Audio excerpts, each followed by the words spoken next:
So hey guys, welcome back to my YouTube channel. आज मैं ले आया हूँ आपके लिए एक न्यू कंट्रोवर्सी। मतलब ये चल क्या रहा है, एक कंट्रोवर्सी ठीक से खत्म नहीं होती कि दूसरी आ जाती है। मतलब रणवीर अलावादिया के कमेंट का बवाल अभी ठीक से खत्म भी नहीं होता कि अमन बैसला गुंडे लेके पहुंच गए लक्ष्य चौधरी को मारने। पहुंच क्या गया? अगर उस समय लक्ष्य चौधरी अपनी कार में नहीं होता तो शायद इस समय आईसीयू में होता। और फिर भी लोग कहेंगे कि कॉमेडी ज्यादा बड़ा क्राइम है या खुलेआम दादागिरी चल रही है। और वो भी किस बात पे? क्योंकि लक्ष्य चौधरी ने अमन बैसला को कॉल आउट किया था। चलो ठीक है, अमन बैसला को रोस्ट कर दिया था, तो क्या इस बात पे उसे मानने पहुंच जाएगा? अगर भाई तू इतना ही सही है और इतना ही बड़ा रईस है तो तुझे फर्क क्यों पड़ रहा है? कैरी ने भी तो बोला था अंबानी मेरे। अंबानी ने कितने रिएक्शन दे दिए भाई इसमें, क्योंकि सबको पता है कौन किसके कहाँ पे है। लेकिन तू तो उसको मानने ऐसे पहुंच गया जैसे लक्ष्य चौधरी ने तेरी पूंछ पे पैर रख दिया होगा। अबे भाई, तुझे इतनी प्रॉब्लम हो रही थी तो उससे कांटेक्ट करता, वीडियो डिलीट करवा देता। ये क्या था कि मैं तो उसको मारूंगा, घात लगा के बैठ जाओ, जैसी बंदा आएगा उसे दबोचना है। लगता है तू भूल गया एल्विस और मैक्सटन की जो कंट्रोवर्सी हुई थी, जिसमें एल्विस ने मैक्सटन को पेल दिया था। भाई वहाँ भी एक हिडन कैमरा था जिससे एल्विस के अच्छे खासे लग गए थे। वो तो इनकी किस्मत अच्छी थी कि वहाँ रजत दलाल प्रकट हो गया जिसने इनको कॉम्प्रोमाइज़ करवाया, वरना भाई एल्विस के साथ क्या होता तुझे भी पता है। हर तू भूल गया कि अपने बारे में क्या हुआ है? भाई तेरी बारे में भी अब डैश कैम निकल गया, उससे सारी फुटेज क्लियर आ गई है। तो तेरे तो लग चुके हैं। और तेरी किस्मत इतनी अच्छी नहीं कि रजत दलाल आके तुझे कॉम्प्रोमाइज़ करवा दे, क्योंकि भाई वो बंदा तो इस समय बाबा पकड़ने में बिजी है। अब बताओ, राम जी के कितने भाई थे? कितने भाई थे? एक कुछ भाई साहब सोटा दो एक अंदर से, गायत्री मंत्र सुना दो। नहीं जानते, दिन भर रहते हैं। अगर तू जानता नहीं है, तू भगवा पहन के फिर क्यों? ऐसा नहीं करना चाहिए, लेकिन इंसान हो मेहनत। अरे मेहनत करनी, मजदूरी कर ले, हाथ पैर सही है। अगले बंदे ने कांड कर दिए, वीडियो सबके सामने पब्लिक हो गई, फिर भी कूल बन रहा है। मतलब क्या? मतलब गांड फटे तो फटे, नवाबी ना घटे। और भाई उतर गए नशे कि मेरे को मारने आए थे, ये करने आए थे। तुझे मारते बचता तू? नहीं, मारने तो नहीं आए थे। खैर, फेम मांग रहा, फेम। और भाई करूं मैं कंटेंट की बात। अब भाई मेरा कंटेंट ऐसा है, मैं दुनिया को मोटिवेट करता हूँ, बेशक कुछ भी करके मोटिवेट करता हूँ। हर क्या बोल रहा है? तू लोगों को मोटिवेट करता है? भाई तू ये मोटिवेट कर रहा है कि कोई तुम्हें कुछ बोलते तो जाके पेल दो।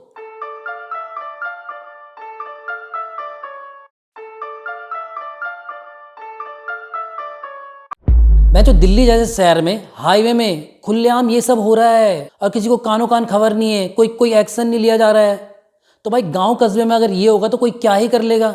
वहां तो किसी को पता भी नहीं चलेगा। वो तो सही है कि उसकी कार में डैशबोर्ड कैमरा था जिससे ये सब फुटेज आ गई है, वरना तो भाई ये भी मामला कहाँ शांत होता किसी को पता ही नहीं चलता।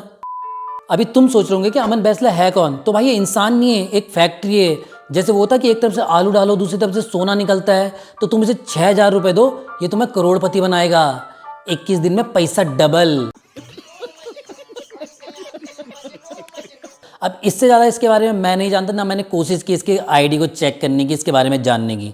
बस इतना पता है कि लक्ष्य चौधरी ने अभी कुछ दिन पहले इस बंदे को रोस्ट किया था, जिसकी खुंदस में इसने उसे मारने की प्लानिंग कर ली। मतलब एक रोस्टिंग करने पे तुम किसी को मारने चले गए? मतलब इंडिया में चल क्या रहा है? किसी के अंदर कानून का खौफ ही नहीं है, कोई लॉज नहीं, कुछ नहीं। सबके दिमाग में एक ही चीज़ है, कांड कर दो और खिला पिला के मामला रफा दफा। तो गुंडागिर्दी करके मार्केट में थोड़ा कूल ही बन लेते हैं। रशिया से ही हमारी फ्लाइट डिटेल्स ट्रैक की जा रही थी, हमें ट्रैक किया जा रहा था बाय स्टोरी। जैसे ही हमारी आज 16 फरवरी को सुबह 4:30 बजे मॉस्को से नई दिल्ली टर्मिनल 2 पे फ्लाइट लैंड हुई। मेरा दोस्त स्कॉर्पियन से हमें पिक करने आया, फिर गाड़ी मैन्युअली ड्राइव करने के लिए नोएडा आने के लिए।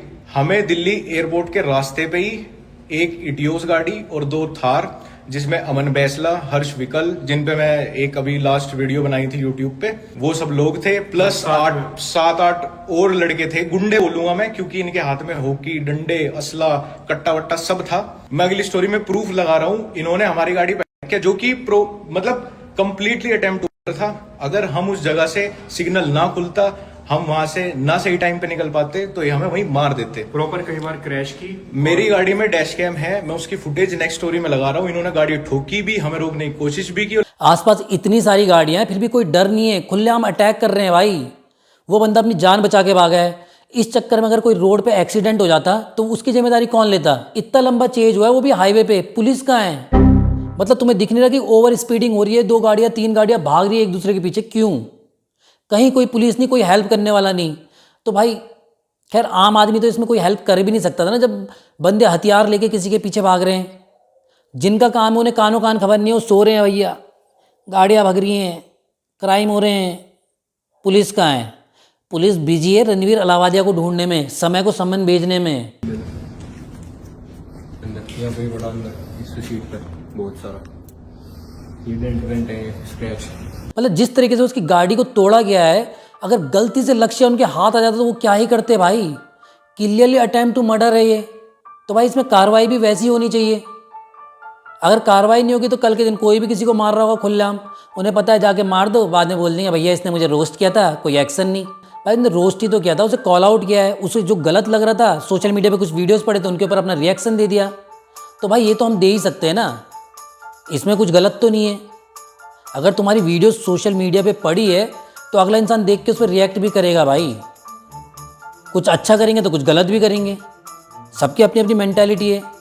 इसका मतलब ये थोड़ा कि तुम उसे मारने चले जाओ अब कोई एक्शन ना हो उनके खिलाफ। भाई हमारे लॉज ऐसे होने चाहिए कि कोई क्राइम करने से पहले 10 बार सोचे कि भाई करूं, उसके अंदर इतना डर हो कि कुछ करे ही ना भाई, कि भाई अगर एक बार कर दिया तो सीधा गया हमेशा के लिए। लेकिन यहाँ तो सबके दिमाग में है कि चलो कर लो जो मर्जी, खिला पिला के तो सब छूट ही जाते हैं। ये बड़ी अच्छी बात कही आप। और रणवीर अलावादिया वाली कंट्रोवर्सी के बारे में मैं इतना कहना चाहूँगा कि जो उसने कहा वो गलत था, उसे नहीं कहना चाहिए था। लेकिन भाई वो इतना भी बड़ा मुद्दा नहीं है कि दो गुट बना के बैठ गए हो, एक उसके फेवर में एक उसके अगेंस्ट है। क्यों उस चीज़ को इतना फुटेज दे रहे हो भाई।